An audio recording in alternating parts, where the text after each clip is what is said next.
mempersembahkan sebuah novel yang berjudul Istri Pelampiasan Hasrat. Memasuki bab 15. Selamat mendengarkan. Perjanjian apa? Perjanjian yang bahkan sudah kamu langgarkannya. Balas Satria. Dia masih sangat terkejut dengan kehamilan Kania di tengah-tengah keadaan mereka saat ini. Sebagai seorang ayah, tentu Satria tidak ingin anaknya dipertanyakan mengenai status hukumnya. Maaf, tapi masalah aku janji akan aku pastikan dia tidak akan mengenalimu sebagai ayahnya sampai aku mati. Kania merasa Satria tidak akan bisa menerima kehamilannya.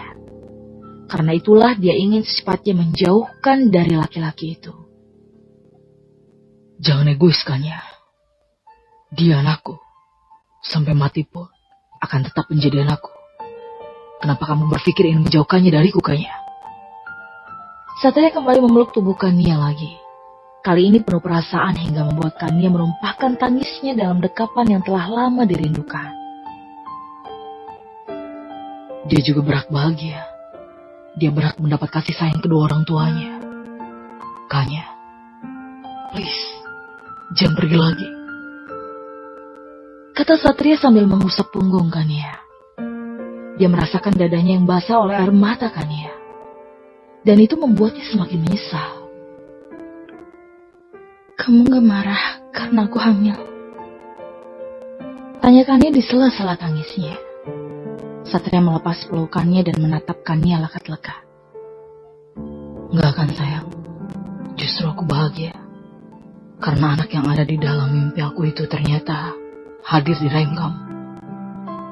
Jawab Satria yang kemudian berjongkok dan memeluk pinggang Kania.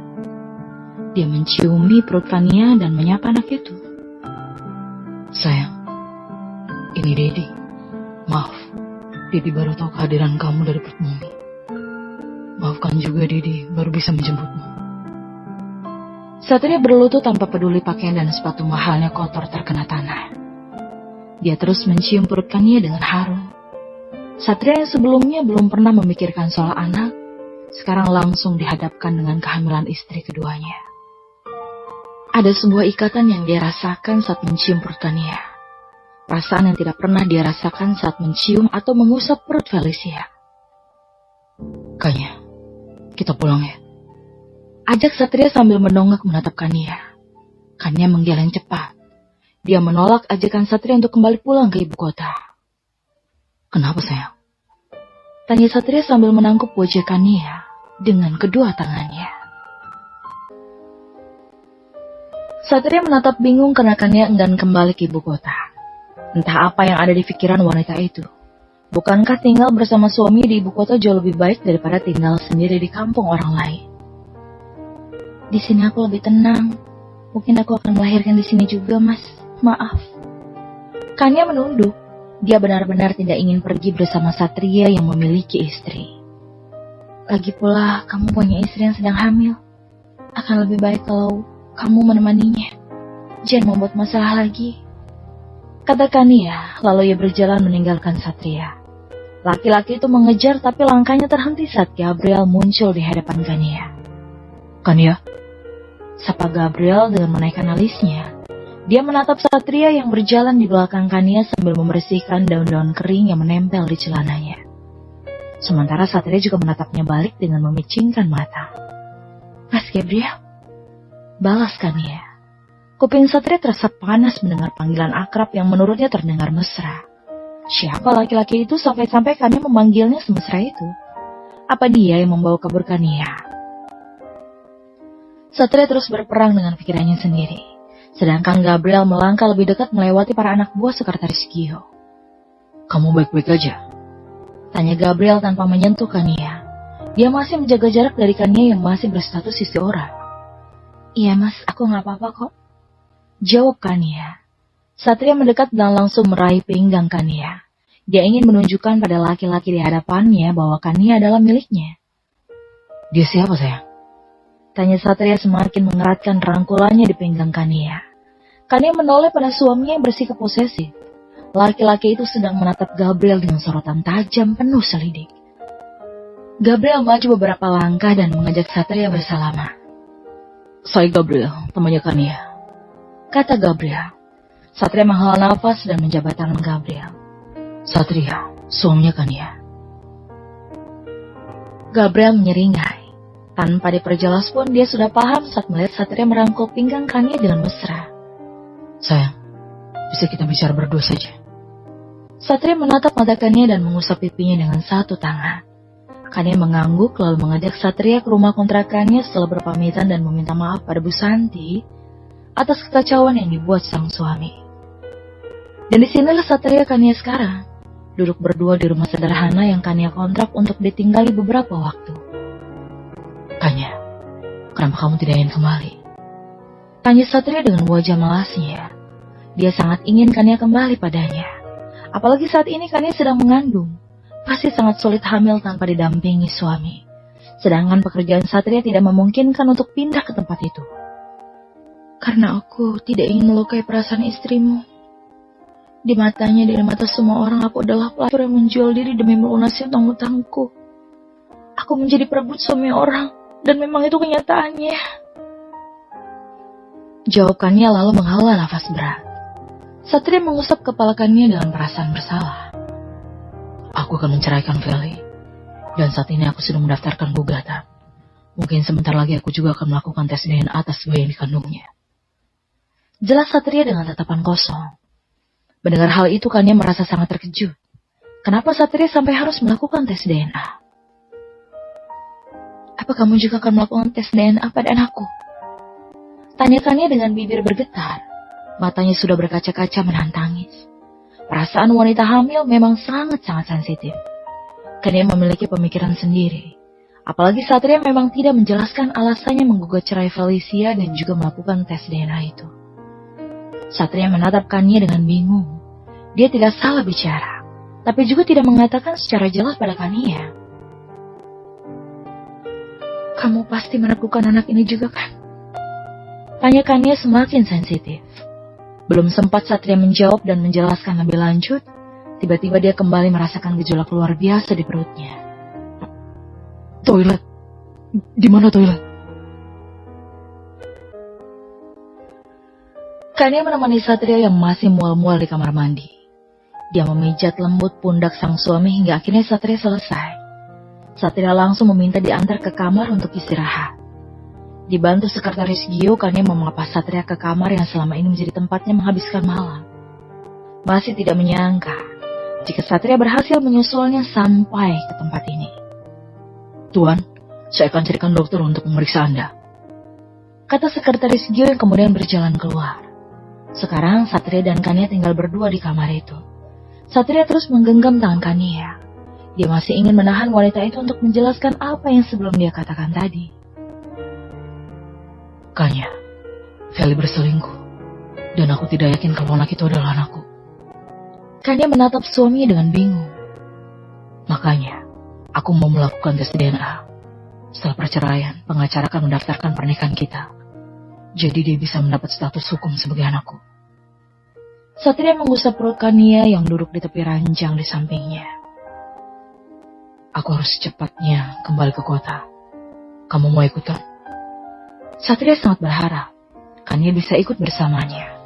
Dia khawatir dengan keadaan Kania jika istrinya itu tinggal di tempat asing seperti ini. Aku tidak mau. Lebih baik kamu selesaikan masalahmu dengan istri kamu. Aku yakin Nyonya Feli juga tidak akan tinggal diam. Balas Kania sambil membuang muka. Wanita itu masih bisa mengingat dengan jelas apa yang Felicia katakan padanya. Jika sekarang dia kembali dan bertemu dengan wanita itu, mungkin Kania akan dihancurkan oleh kebencian Feli. Apalagi jika dia tahu Kania sedang hamil. Di sini tidak ada yang bisa menjagamu, sayang. Aku juga tidak mau berjauhan dengan anak kita. Aku mau. Selesaikan dulu masalahmu, baru aku akan kembali. Kania hendak berdiri mengambil air, tapi Satria langsung meraih tubuhnya dengan gerakan cepat. Dia merebahkan Kania dan mendekapnya dengan erat. Panggil aku, Kania. Panggil aku seperti kamu memanggil pria tadi, kata Satria dengan perasaan cemburunya yang kentara. Panggil apa? Yang tadi. Satria mencium wajah Kania dan menyalurkan kerinduannya yang sangat dalam. Satria sangat bersyukur karena bisa menemukan Kania sekarang. Dia tidak bisa membayangkan bagaimana hidupnya jika tidak berhasil bertemu dan tidak akan tahu tentang anaknya. Mas Satria. Satria tersenyum dan kembali mencium pipi Kania. Kali ini tatapan mata mereka kembali bertemu. Kania bisa melihat jelas bagaimana mata Satria berkaca-kaca. I miss you. Suara Satria terdengar bergetar. Dia masih tidak menyangka ada Kania di hadapannya. Jangan pergi dariku lagi, Kania, kata Satria yang kemudian tidak bisa menahan lagi bendungan air mata di pelupuknya. Kania merangkul leher Satria dan membiarkan Satria mengungkapkan perasaannya. Wanita itu tahu, pasti Satria sangat kecewa karena pengkhianatan yang dilakukan oleh istrinya. Cukup lama mereka saling berpelukan di atas kasur itu, hingga akhirnya sekretaris Gio datang membawa dokter. Sebenarnya saya bukan dokter. Saya hanya perawat yang mengabdi di desa ini saja, kata wanita yang sudah tidak lagi muda itu. Tapi, apa Anda bisa memeriksa wanita hamil? Istri saya sedang hamil sekarang. Wanita itu tersenyum dan melepaskan stetoskop yang baru saja dipakai untuk memeriksa Satria. Oh, jadi kehamilan simpatik? Katanya lagi. Maksudnya? Satria dan Kania sama-sama bingung. Kehamilan simpatik atau disebut juga dengan sindrom Couvet terjadi ketika suami ikut merasakan tanda-tanda kehamilan dialami oleh sang istri. Ya, umumnya faktor pemicunya adalah stres dan rasa empati suami kepada istri yang sedang mengandung. Jadi mual-mual yang Bapak alami itu pengaruh dari kehamilan ibu. Saya periksa semuanya normal kok. Baiknya untuk ibu hamil periksa ke puskesmas saja ya. Nanti ada bidan yang akan membantu memeriksa kehamilan. Satria dan Kania saling pandang. Kania tidak menyangka jika Satria bisa ikut merasakan kehamilannya sekarang. Kalau begitu, bisakah Anda mengantar kami ke puskesmas? Lagi-lagi wanita itu tersenyum. Besok pagi saja, datang jam 7 untuk antri. Kebetulan besok ada jadwal WSG untuk ibu hamil ya. Jawab wanita itu, dan Satria mengangguk. Lalu dia menatap Kania. Besok kita akan periksakan kehamilan kamu. Kalau saja Gio bisa menemukan rumah sakit. Dia melirik sekretarisnya yang sedari tadi menunggu dengan diam di pintu kamar. Tidak apa-apa, puskesmas atau rumah sakit sama saja. Perawat yang memeriksa keadaan Satria kini sudah pergi diantar oleh sekretaris Gio. Satria diberikan obat anti mual supaya mengurangi efek dari kehamilan simpatik yang dialaminya. Saat ini dua pasang manusia itu sedang duduk di kasur. Mereka masih sama-sama membisu dan bingung untuk memulai percakapan dari mana. Satria menatapkannya yang sedang menunduk. Aneh ya, aku yang hamil kenapa kamu yang mual? Rasanya tuh gak masuk akal. Kata Kania masih menunduk. Dia tidak percaya dengan apa yang dikatakan perawat tadi. Mana mungkin laki-laki yang tidak hamil bisa merasakan gejala kehamilan. Bukankah mual dan gejala-gejala itu dirasakan wanita karena perubahan hormon dalam dirinya? Itu artinya dia memang anak aku, Kania. Dia mau kasih tahu kalau dia pengen disayang. Dia merapatkan duduknya semakin dekat dengan Kania dan akhirnya merangkul ibu hamil itu. Tangan Satria perlahan turun mengusap perut Kania yang datar. Setelahnya Satria merebahkan dirinya di paha Kania. Kania, pertemuan kita mungkin di waktu yang salah. Tapi anak kita sama sekali tidak bersalah. Dia juga bukan anak haram karena kita sudah menikah secara sah. Meski hukum belum mengakuinya. Jadi aku mohon sama kamu. Bertahanlah sampai aku menyelesaikan semuanya. Tatapan mata Satria begitu teduh. Tangannya terulur menikmati wajah cantikannya dari bawah. Kania merasakan hal yang luar biasa. Hatinya merasa tenang ada Satria di sini. Dia semakin di atas awan karena Satria akhirnya akan menceraikan Feli dan menikahinya secara resmi. Sehingga anaknya akan memiliki status yang jelas. Satria kini beralih pada calon anaknya yang ada di rahim Kania. Kamu sejak kapan hamil, Kania? Tanya Satria sambil membuka baju atasan Kania yang menutupi perutnya. Dia lalu mencium langsung pada kulit perut Kania. Saat meninggalkan rumah, aku juga nggak tahu kalau saat itu aku hamil. Aku pikir cuma masuk angin biasa. Ternyata saat aku tes hasilnya positif. Kenapa gak bilang sama aku? Dan kenapa pergi begitu aja tanpa membawa apapun? Memangnya kamu mau jadi gelandangan? Tanya Satria yang tiba-tiba kesal mengingat kecerobohan Kania yang membuatnya kelimpungan mencari kemana-mana. Kania mengembuskan nafas beratnya. Pertanyaan-pertanyaan Satria terasa menusuk hatinya yang sensitif. Kamu pernah bilang, kalau kamu gak mau anak dari aku karena statusnya akan dipertanyakan. Dan kamu gak mau jadi itu terjadi. Ya percuma kalau aku bilang, terus pada akhirnya kamu minta aku gugurin itu. Lebih menyakitkan daripada hamil tanpa suami. Air mata Kania kembali meluncur deras tanpa bisa ditahan. Hingga tetesan-tetesan mengenai wajah Satria. Laki-laki itu bangun dan sadar bahwa pertanyaannya melukai hati Kania. Maafkan aku, Kania. Satria langsung memelukkannya dan ia meminta maaf. Maaf sayang, aku tidak bermaksud menyakitimu. Aku terlalu khawatir, Kania. Maaf. Kata Satria benar-benar merasa bersalah. Jangan berpikir seperti itu lagi, Kania. Karena aku tidak akan pernah tega membunuh darah dagingku sendiri. Kania semakin terisak, tapi Satria dengan sigap mengusap punggungnya untuk memberikan ketenangan.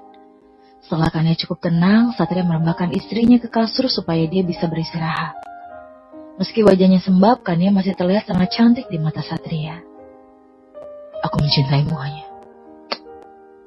Satria mengecup kening Kania cukup lama. Kamu gak bohong kan, Mas? Tanya Kania masih ragu. Enggak, sayang. Satria pun ikut membaringkan tubuhnya di samping Kania dan kembali menatapnya.